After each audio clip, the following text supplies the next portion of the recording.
राधे राधे। परम वियोगिनी श्री विष्णु प्रिया जी का जीवन चरित्र। गतांक से आगे।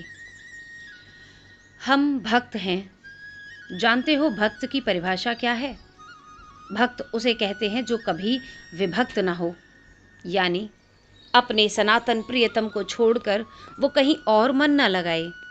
नाम, प्रियतम के नाम के प्रति रुचि हो। गौरांग देव अपने भक्तों के मध्य में बैठकर बोल रहे थे। रुचि, इसी पर जोर दे रहे थे। मात्र नाम जाप नहीं करना है, उस नाम के प्रति रुचि हो, ये आवश्यक है।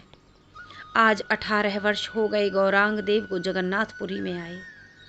नाम संकीर्तन करते हुए हमारे नेत्रों से अश्रु बहने चाहिए। रोना और हरि नाम, बस ये दो चीज़ अगर तुम्हारे जीवन में आ गई तो समझो तुम्हारे पास श्री कृष्ण आ गए। आंसू ही भक्तों के आभूषण हैं। सूखी आंखें अच्छी नहीं लगती। अरे आंखों की शोभा ही इसमें है कि ये अश्रु जल से भरी रहे। आह, गौरांग देव आज बहुत दिनों के बाद बोल रहे थे। 18 वर्ष में अंतिम 12 वर्ष तो गौरांग देव के भावोन्माद में ही बीते। इन्हें देह सुध कहाँ थी। नेत्रों से अश्रु बहते नहीं थे, पिचकारी की तरह छूटते थे। भगवान जगन्नाथ के मंदिर में जाते तो वहीं मूर्छित हो जाते। भक्त उनको संभाल कर लेकर आते थे। यही क्रम था, इसलिए पंडे पुजारियों ने मंदिर प्रवेश में रोक लगा दी थी। कृष्ण, हा नाथ, हा गोविंद, हा प्रिय, हरि बोल, ये नाचते, पर देह में शक्ति रही नहीं अब, क्योंकि न आहार था न नींद। देह कब तक सहेगा ये सब। इधर नवद्वीप में विष्णुप्रिया बैठी हैं, गौरांग देव की चरण पादुका को सिंहासन में विराजमान करके ध्यानस्थ हैं, किंतु ध्यान में गौरांग ही प्रकट हो रहे हैं। ध्यान गहरा होता गया। विष्णुप्रिया गौरांग देव के दर्शन करना चाहती हैं। ध्यान में ही इनकी ये इच्छा शतगुणी बढ़ गई। स्थूल देह में बैठी हैं, किंतु सूक्ष्म देह चल दिया नीलांचल धाम, जहाँ भगवान जगन्नाथ के साथ साथ महाप्रभु गौरांग देव भी विराज रहे हैं। इन दिनों आषाढ़ मास भी है, रथ यात्रा की धूम है। जगन्नाथपुरी में विष्णुप्रिया देखती हैं। भक्त लोग चिंतित हो उठे हैं, क्योंकि गौरांग महाप्रभु इस तरह गंभीर कभी नहीं हुए। उनके ललाट से दिव्य तेज प्रकट हो रहा है। भक्त चकित थे। मुखमंडल इतना तेजपूर्ण था कि उनकी ओर कोई देख नहीं पा रहा था। तभी उनके मुख से कृष्ण नाम निकलने लगा। कृष्ण नाम मुख से ही नहीं, उनके रोम रोम से प्रकट हो रहा था। भक्त लोग कुछ समझ नहीं पा रहे थे कि तभी श्री जगन्नाथ मंदिर की ओर गौरांग देव दौड़ पड़े। ये देखते ही भक्त जन भी उनके पीछे भागे, पर कोई समझ नहीं पा रहा था कि इतनी शक्ति गौरांग देव में कैसे आई। वो किसी के पकड़ में नहीं आ रहे थे।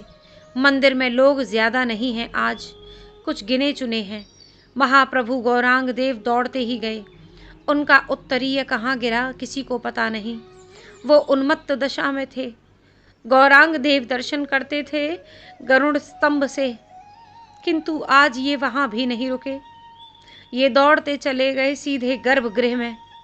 दो चार लोग ही थे, उन्होंने ध्यान नहीं दिया। पुजारी थे, किंतु अपने कार्य में व्यस्त थे। गौरांग गए और हाथ जोड़कर खड़े रहे। उनके नेत्रों से अश्रु बह रहे थे। वो पुकार रहे थे, हे दीन बंधु, हे दयामय देव, हे कृष्ण, हे कृपा सिंधु, आप इन कलयुग के जीवों पर दया कीजिए। हे नाथ, नाम संकीर्तन सर्वोच्च साधना है। नहीं, ये साधना नहीं है, ये तो स्वयं साध्य है, क्योंकि नाम भी तो आप ही हो। इसीलिए जो आपका नाम ले उसे आप स्वीकार करो। हे नाथ, जो आपका एक बार भी नाम ले ले, वो कितना भी बड़ा पापी हो, उसे आप अपना लो। नाथ, मेरी प्रार्थना सुन लो।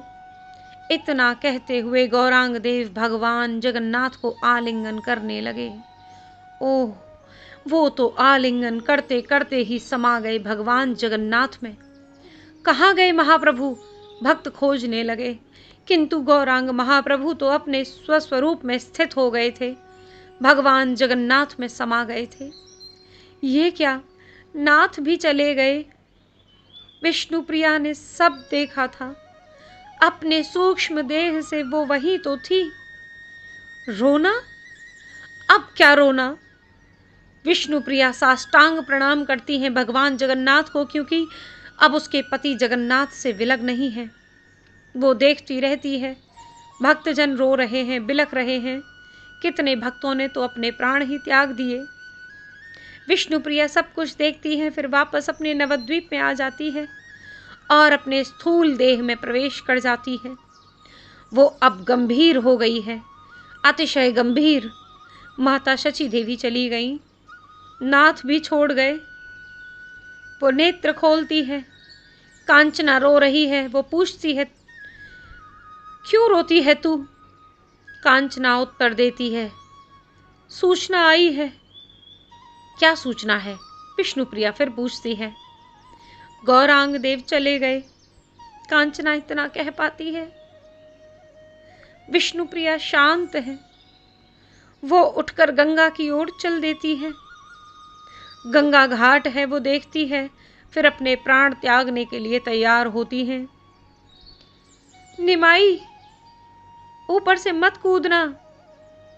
विष्णुप्रिया, मत जा गंगा घाट, वहां निमाई है, वो छेड़ता है। चल लड्डू दे। निमाई छोटा सा है, मांग रहा है। विष्णुप्रिया भी तो छोटी है, वो दे देती है।